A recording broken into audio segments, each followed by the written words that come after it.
Bonsoir, mesdames, mademoiselles, messieurs, bonsoir et bienvenue dans ce journal hebdomadaire. Faire un usage utile des réseaux sociaux, voilà l'une des recommandations du khalife général de Thiénaba qui invite les jeunes à utiliser les réseaux sociaux pour consolider la paix, la concorde au Sénégal. Souleymane Dia est le secrétaire particulier du khalife général de Thiénaba. Le voici au micro de Ahmadou Bambali. À travers le message que le porte-parole vient de délivrer, le khalife, en dehors des retours de condoléances et d'informations au sujet du Mawlud, par rapport auquel il va innover, a surtout insisté sur une recommandation par rapport à l'utilisation des réseaux sociaux. Donc le khalife, au nom de l'ensemble des chefs religieux du pays, recommande à la population, en particulier aux jeunes, de faire un usage utile des réseaux sociaux.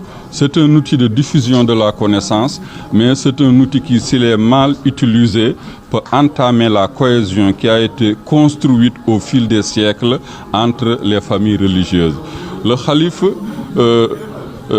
explique qu'il est possible de comparer les foyers religieux à un champ. Le champ de Dieu ne peut pas être mis en valeur par un seul individu. Ayant compris cela, les différents chefs religieux se sont partagés le champ de Dieu. Chacun a mis en valeur à sa façon. L'objectif était unique, c'est qu'à l'arrivée, le champ soit propre, c'est que l'islam soit fortement ancré sur le pays. Ils ont atteint leur objectif. Maintenant, il n'appartient pas à leur descendance, par une mauvaise utilisation des réseaux sociaux, de porter préjudice à cette cohésion qui est le fondement de la nation. Les chefs religieux ne sont pas des grands électeurs, c'est des médiateurs de la paix sociale. Le khalife recommande aux jeunes d'utiliser les réseaux sociaux pour consolider cette paix sociale construite au fil des siècles et non pas organiser des invectives, des échanges agressifs qui, à l'arrivée, vont mettre en péril la cohésion nationale. Donc le khalife estime qu'en tant que khalife général de Thiénaba, il parle au nom de l'ensemble des chefs religieux du pays et renouvelle son appel et demande à l'État de prendre toutes les mesures nécessaires pour surveiller le mauvais usage qui est fait du réseau social. Mawlud 2021, la famille Ndiéguène va célébrer la naissance du prophète Mohamed, paix et salut sur lui, au contraire de la ville sainte de Tivaouane qui a décidé d'annuler le gamou de cette année pour cause de pandémie. La famille de Mam El Hadj Amadou Baro Ndiéguène, elle, maintient son Mawlud. Un CRD a même été tenu et présidé par le gouverneur de la région de Thiès pour confirmer l'événement au sein de la famille Ndiéguène. Écoutons les propos du président du comité d'organisation. Il répond au nom d'Abdourahmane Boy. Je vous propose de le suivre au micro de Ahmadou Bambali. Nous venons de terminer la séance de CRD tenue autour du gouverneur pour préparer le Mawlud de Kër Mam El Hadj pour l'édition 2021. Cette année représente la 136e édition et nous comptons l'organiser avec le contexte de la Covid qui nous impose à chaque fois que de besoin de prendre toutes les dispositions pour permettre à tout le monde de pouvoir venir passer le gamou en paix, retourner en paix et que tout se passe dans les meilleures conditions. Le marabout El Hadj Mounirou a l'habitude d'attirer notre attention sur le contexte actuel avec la pandémie. C'est pourquoi nous avons pris toutes les dispositions nécessaires en appui avec maintenant l'ensemble des chefs de service qui étaient là, en appui avec les ministères de la Santé et de l'Intérieur pour pouvoir faire face à la situation. Nous venons maintenant de boucler la réunion au niveau régional, la dernière réunion au niveau régional après le CDD, et nous nous préparons pour aller rencontrer le ministre pour la phase terminale, la dernière réunion. Ceci maintenant nous permet d'avoir l'idée très simple et très claire que le Gamou se déroule actuellement, la préparation se déroule dans d'excellentes conditions.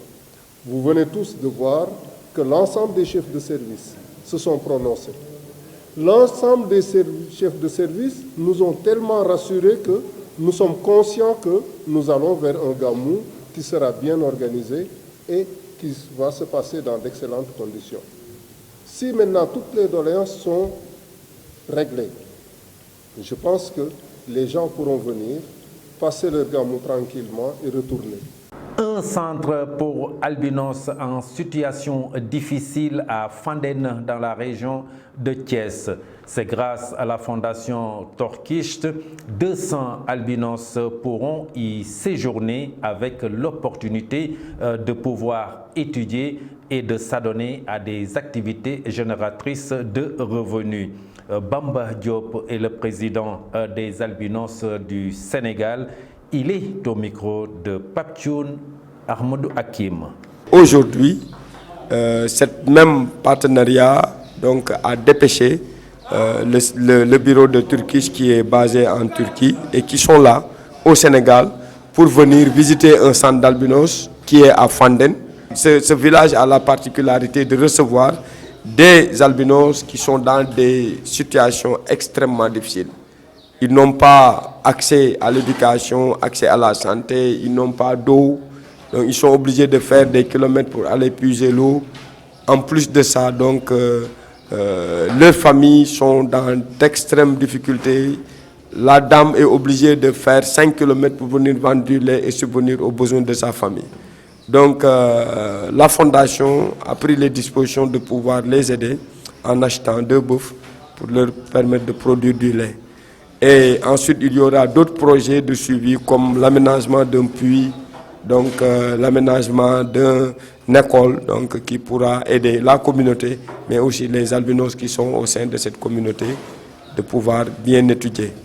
Et aussi une visite au niveau du centre qui leur permettra de pouvoir vraiment s'imprégner de toutes les difficultés auxquelles les albinos sont en train de vivre au Sénégal, mais aussi de voir avec nous la possibilité de pouvoir nous accompagner à finir donc, ce centre qui pourra donc avoir une capacité de 200 albinos, mais aussi de donner la chance aux enfants en situation défavorable qui sont dans les quartiers environnants de pouvoir avoir une éducation vraiment accessible. Parce que nous savons que les écoles sénégalaises ont tendance à être des écoles privées, les inscriptions sont chères, les parents ont d'énormes difficultés pour acheter les fournitures.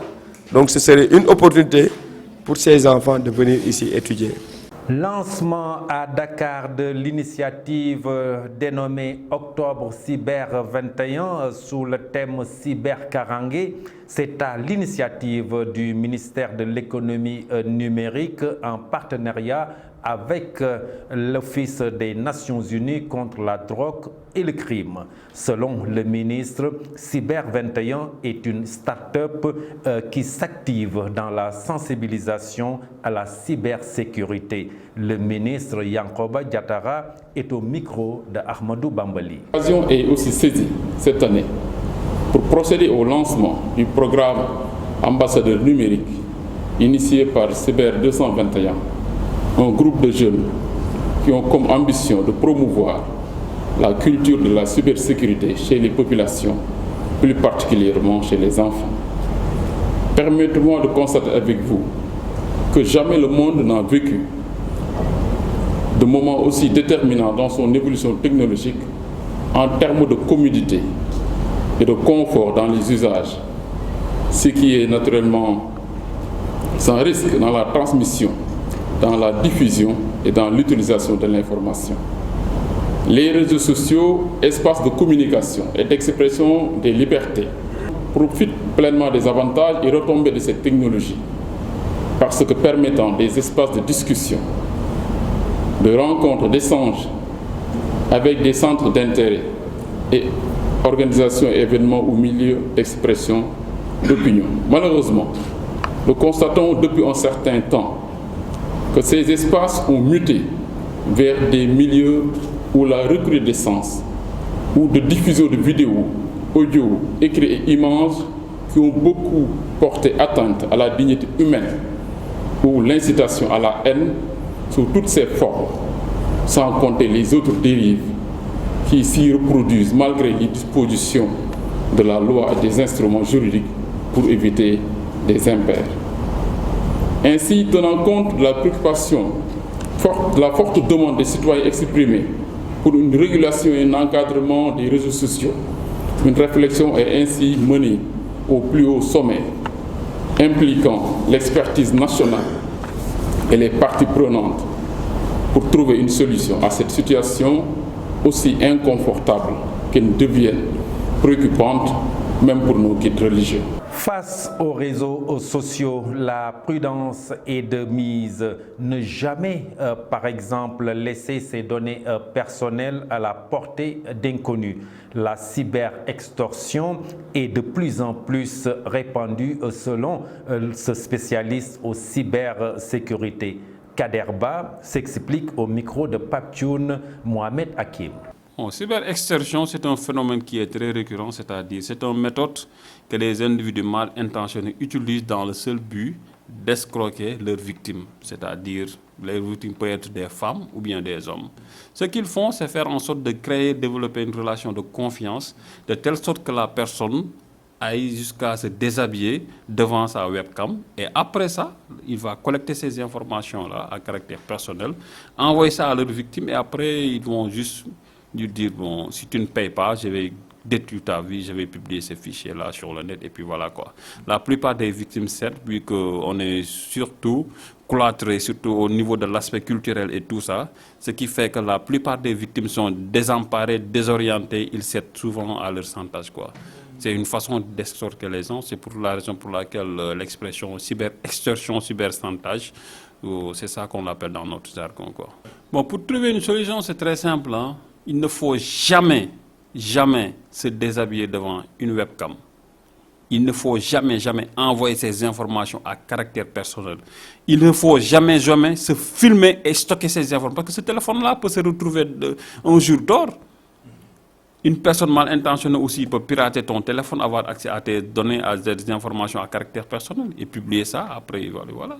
Pour éviter tout ça, il faut être très prudent sur le net, ne jamais se photographier nu, ne jamais envoyer ses données à un inconnu, ne jamais accepter de discuter à un inconnu sur les réseaux sociaux. Parce que la plupart du temps, si tu es un homme par exemple, tu peux croire que devant toi tu as une femme, alors que derrière l'identité là se cache un homme qui est prêt à détruire ta vie.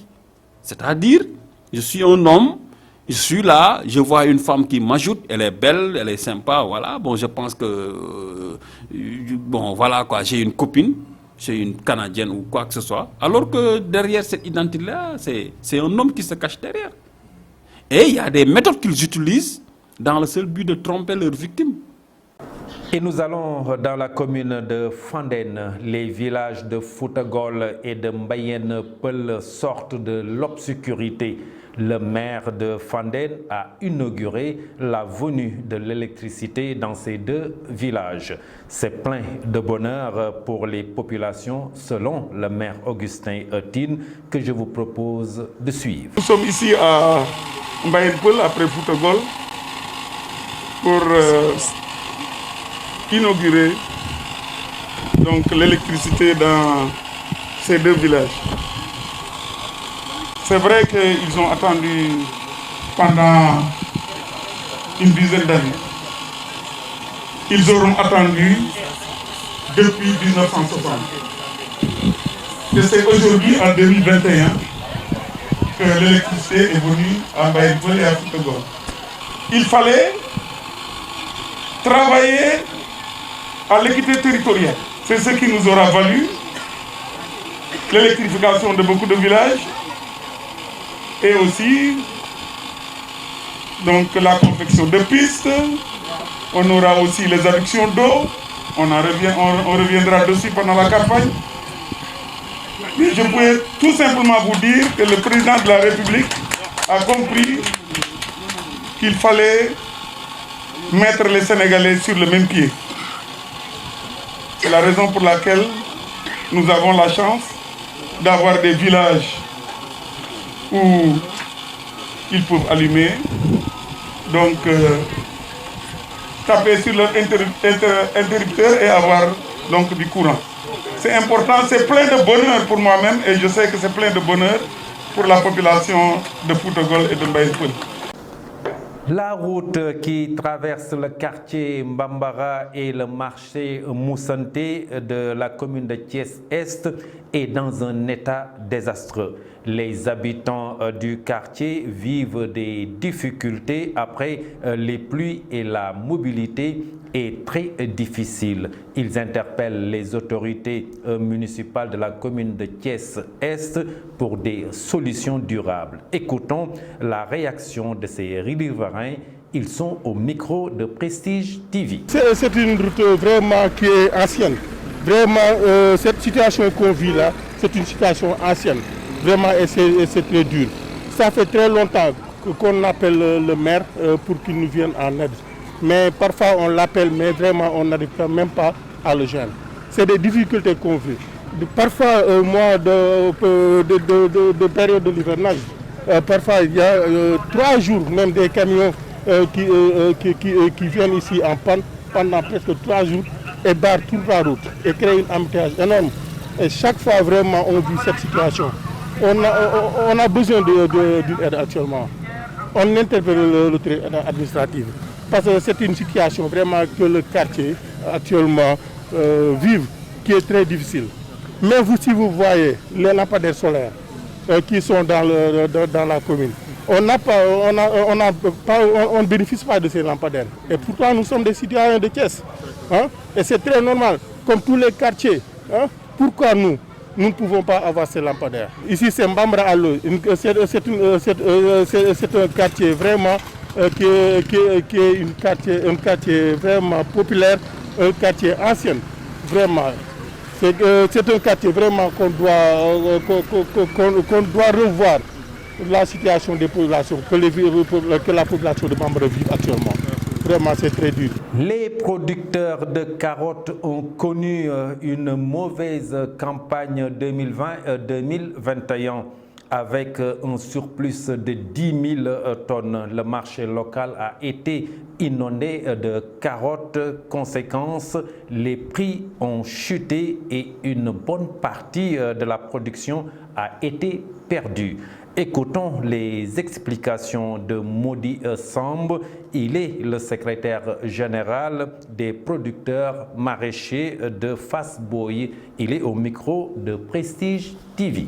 Ouais, comme vous venez de le dire, nous avions vécu une campagne de carottes très difficile parce qu'on pouvait même parler de surproduction parce qu'au moins on attendait 30 000 à 35 000 tonnes de carottes, on avait obtenu 45 000 tonnes de carottes. Et ce qui fait que vraiment le prix a beaucoup baissé. Finalement, les producteurs avaient des problèmes pour même vendre le produit. C'est un échec de la part de nos côtés, de nos autorités, parce que si on avait des infrastructures adéquates comme des chambres froides, des magasins de stockage ou bien même des centres de transformation, on pourrait quand même au moins conserver ce surplus et essayer de le revendre dans le marché et au moins éliminer définitivement les importations. Le surplus est estimé à 15 000 tonnes parce que la consommation moyenne mensuelle du Sénégal c'est 2500 tonnes. L'interprétation a fait 45 000 tonnes l'année dernière, la campagne 2020-2021. Difficulté de rembourser nos crédits, et finalement toutes les institutions financières n'ont plus de confiance aux producteurs maraîchers, surtout les producteurs de carottes. Je l'ai dit tout à l'heure, aucune institution financière n'a accepté d'octroyer des crédits aux producteurs de carottes parce que si toutefois tu produis la carotte en quantité, en qualité, mais tu ne peux pas quand même vraiment s'en sortir, aucune institution financière n'acceptera de vous donner du crédit. Oui, nous avons dénoncé l'importation parce que l'objectif du Sénégal et la vision du président de la République, son excellence Macky Sall, dans son plan Sénégal émergent, c'est l'autosuffisance. Et nous parlons des locales 2022, la convergence des leaders femmes de Thiès investit Maodo Malick Mbaye à la candidature de la mairie de Thiès-Ville. C'était lors d'une assemblée générale. Madame Aminata Ba était la porte-parole du jour. Nous l'écoutons au micro de Bambali. Convergence des leaders femmes de Thiès. Les prochaines élections électorales du 23 janvier 2022 consistent en un tournoi décisif dans l'histoire politique du Sénégal, mais plus particulièrement celle de Thiès, notre chère ville.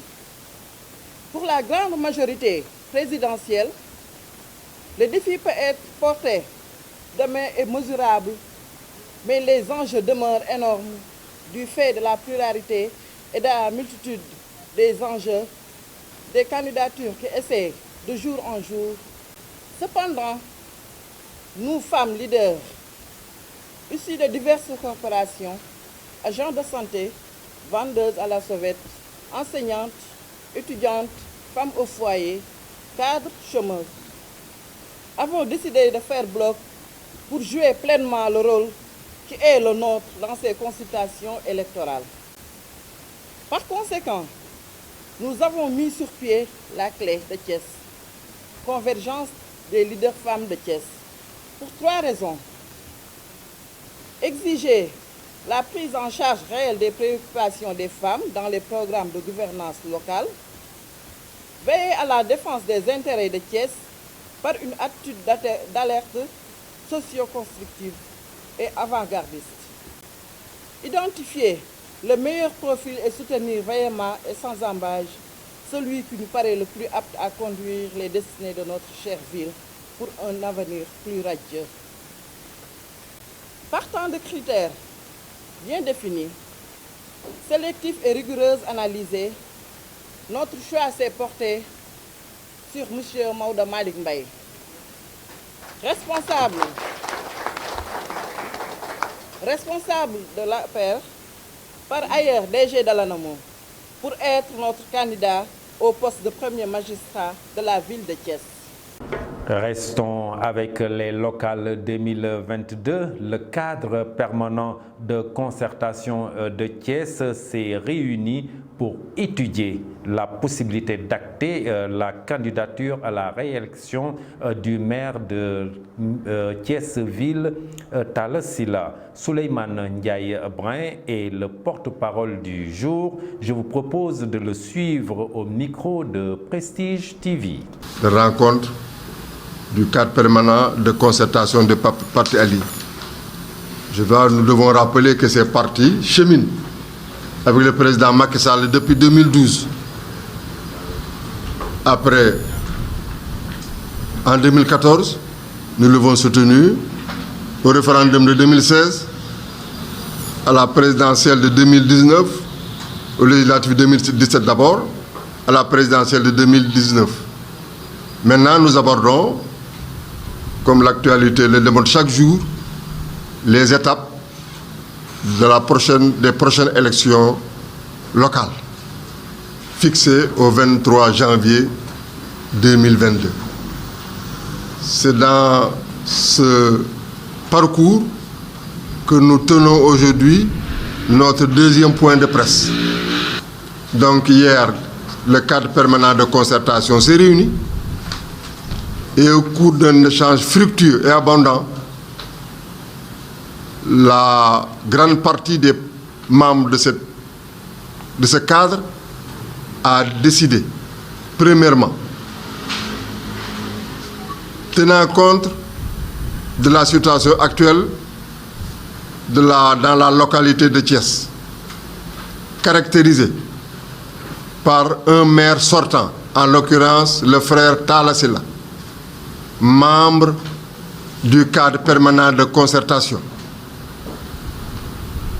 Nous avons donc évalué cette candidature et nous avons estimé que seul un candidat membre du cadre de concertation est candidat à sa reconduction. Il est tout à fait naturel qu'on échange sur la possibilité d'acter sa candidature à la ville de Thiès. Et à Noto Diobass, la grande coalition présidentielle prépare la pré-campagne dans l'optique de remporter les prochaines élections locales.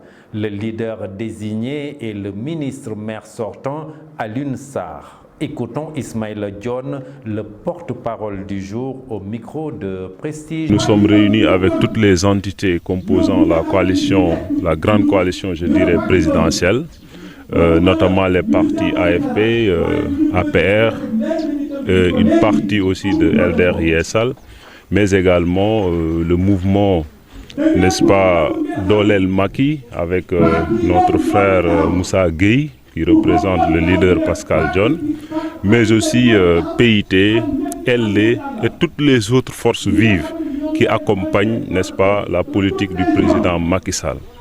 Donc aujourd'hui, on s'est réunis pour préparer effectivement la pré-campagne dans le seul but, n'est-ce pas, de remporter haut la main les élections, je dis pas seulement dans le Noto Diobass, mais dans tout le département de Thiès. Parce que c'est l'engagement des différents leaders au niveau du sommet et des différents leaders au niveau local. Donc je pense que vous avez vous-même vu que pratiquement tous les partis qui composent la coalition sont représentés. Oui, vous savez, même au niveau national, il y a souvent des dissidents. Mais ça n'empêche pas que, n'est-ce pas, les voix autorisées, ou en tout cas des voix autorisées, sont autour, n'est-ce pas, de la coalition présidentielle à Noto. Parce que nous sommes convaincus que tous ceux qui veulent aider le président Macky Sall doivent réunir leurs forces pour faire gagner la coalition présidentielle. Mais si on va soutenir une autre coalition ou bien, en tout cas, voilà, avoir sa propre liste contre la coalition présidentielle, on ne peut pas dire quand même qu'on soutient son leader ou bien qu'on soutient le président de la République. Aujourd'hui, nous savons que le leader naturel, le leader désigné de la coalition présidentielle, c'est le ministre Alioune Sarr, maire de Noto Diobass, qui aujourd'hui a fait beaucoup de choses. Et je pense que récemment, on a fait une déclaration ici même, dans la commune, n'est-ce pas, pour parler un peu des motifs du choix de ce candidat, qui est un choix unanime autour des forces vives qui accompagnent le président Macky Sall. Yankoba Diatara succède à Mohamed Dialène Faye à la tête de la coordination départementale du parti Rewmi à Thiès. Une assemblée générale était tenue à cet effet. Elle a réuni les 15 communes du département et a approuvé unanimement la candidature de Yankoba Diatara, par ailleurs ministre du Développement numérique. Le ministre Yankoba Diatara, que je vous propose d'écouter au micro de Prestige TV.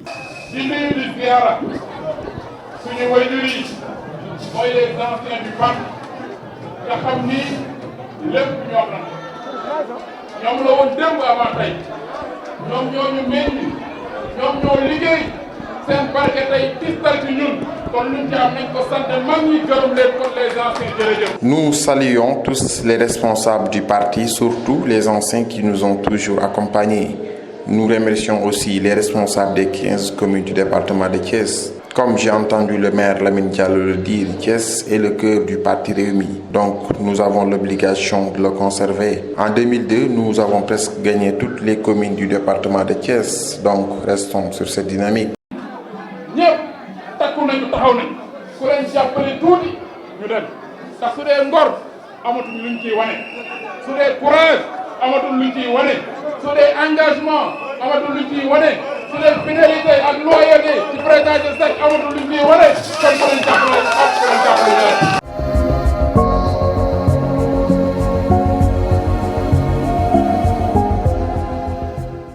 Et nous ouvrons l'actualité nationale. Cette année, Tivaouane ne va pas célébrer le Mawlud comme d'habitude.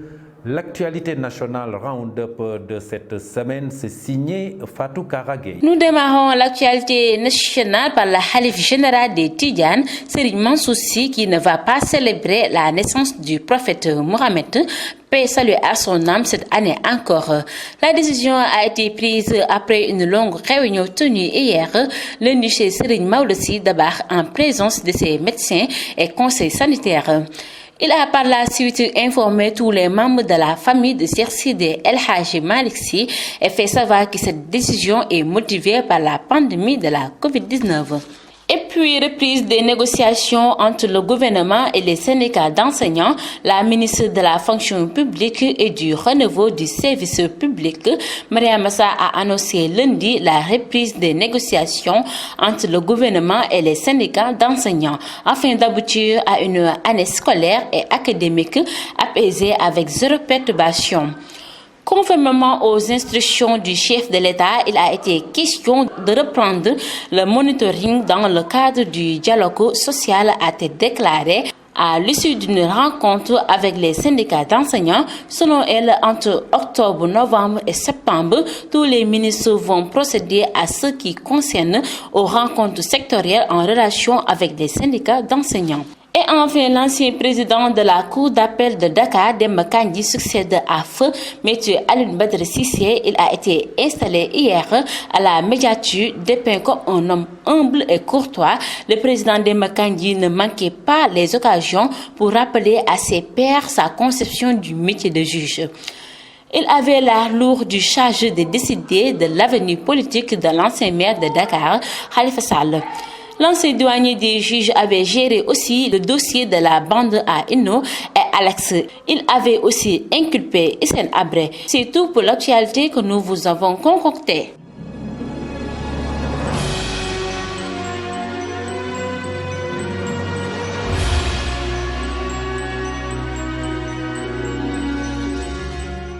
Et sur l'international, le colonel Mamadi Doumbouya nomme un nouveau Premier ministre. Round-up, Ramatoulaye Cissé. Nous démarrons l'actualité internationale en Guinée-Conakry. La junte nomme Mohamed Biavogui Premier ministre de transition. Un mois après arriver au pouvoir à la suite d'un putsch, le nouveau président de transition en République de Guinée, le colonel Mamadi Doumbouya, a nommé mercredi 6 octobre Mohamed Biavogui, un vétéran du développement sans expérience gouvernementale, au poste de Premier ministre. Le colonel Mamadi Doumbouya, commandant des forces spéciales qui ont renversé Alpha Condé le 5 septembre, tient ainsi sa promesse de nommer un Premier ministre civil. Une personnalité éloignée de la politique intérieure et peu suspecte de participation auquel intestine des dernières années. Mohamed Biavogui, âgé de 68 ans, qui a été ancien sous-secrétaire général des Nations Unies, est nommé Premier ministre de la Transition, chef du gouvernement, selon le décret lu mercredi soir à la télévision publique. Depuis le putsch, celui qui a prêté serment comme président de transition vendredi a promis de rassembler les Guinéens au-delà des appartenances politiques ou ethniques. L'OMS recommande un déploiement massif du premier vaccin antipaludique chez les enfants. L'Organisation mondiale de la santé a recommandé mercredi 6 octobre le déploiement massif du premier vaccin antipaludique chez les enfants vivant en Afrique subsaharienne et dans les zones à risque. C'est un moment historique. Le vaccin antipaludique tant attendu pour les enfants est une percée pour la science. La santé infantile de la lutte contre le paludisme, a déclaré le directeur général de l'OMS, le docteur Tedros Adhanom Ghebreyesus. Cité dans un communiqué, l'utilisation de ce vaccin, en plus de l'utile existant pour prévenir le paludisme, pourrait sauver des dizaines de milliers de jeunes vies chaque année, a-t-il ajouté. On termine terminer l'actualité internationale par la crise des sous-marins. Anthony Blinken, reçu à Paris pour restaurer la confiance avec Washington. Le chef de la diplomatie américaine, Anthony Blinken, a rencontré mardi le président français Emmanuel Macron lors d'un tête-à-tête à Paris pour sa première rencontre avec un dirigeant américain depuis le début de la crise des sous-marins. Explication au sommet, le chef de la diplomatie américaine, Anthony Blinken, a été reçu mardi 5 octobre par le président français Emmanuel Macron afin de contribuer à restaurer la confiance entre la France et les États-Unis après la crise des sous-marins, a indiqué l'Élysée. Le secrétaire d'État, à l'agenda duquel ne figurait qu'un entretien avec Emmanuel Bon, le conseiller diplomatique d'Emmanuel Macron, a ensuite été longuement reçu en tête-à-tête par le président de la République, précise l'Élysée dans un communiqué, soulignant que Paris et Washington poursuivent leur travail de coordination sur les enjeux d'intérêt commun, qu'il s'agisse de la coopération UE-OTAN, du Sahel ou de l'espace Indo-Pacifique. Mesdames et messieurs, c'était tout pour l'actualité internationale.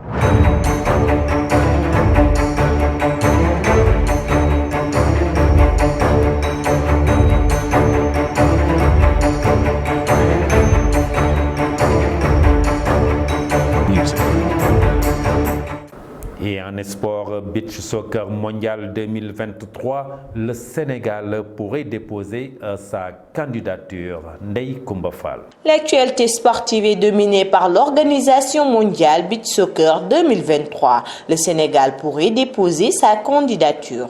Organisée tous les 2 ans, la Coupe du monde de beach soccer de la FIFA réunit 16 sélections du monde entier. Les associations membres désirant accueillir cet événement auquel participent les meilleurs joueurs de beach soccer de la planète ont jusqu'au 29 octobre 2021 pour déposer leur déclaration d'intérêt. Une déclaration de candidature qui pourrait bien intéresser les champions d'Afrique en titre, le Sénégal.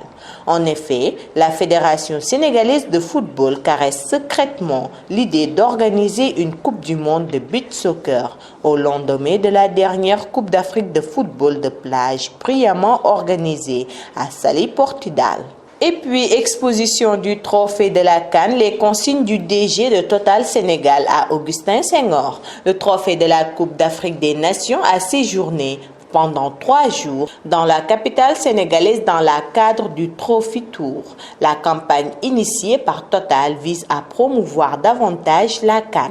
Une cérémonie d'exposition présidée par Philippe Prudent, DG de Total Sénégal, pour marquer la fin de la tournée du Trophée de la CAN a été organisée hier soir. Une occasion pour le patron de Total Sénégal d'exhorter les dirigeants du football sénégalais à pousser les Lions vers la victoire finale à la CAN 2022 au Cameroun. Nous sommes parvenus à vous amener la coupe, non pas à l'issue d'une compétition pour une tournée. À vous de faire pareil pour nous ramener la coupe en la remportant lors de la CAN.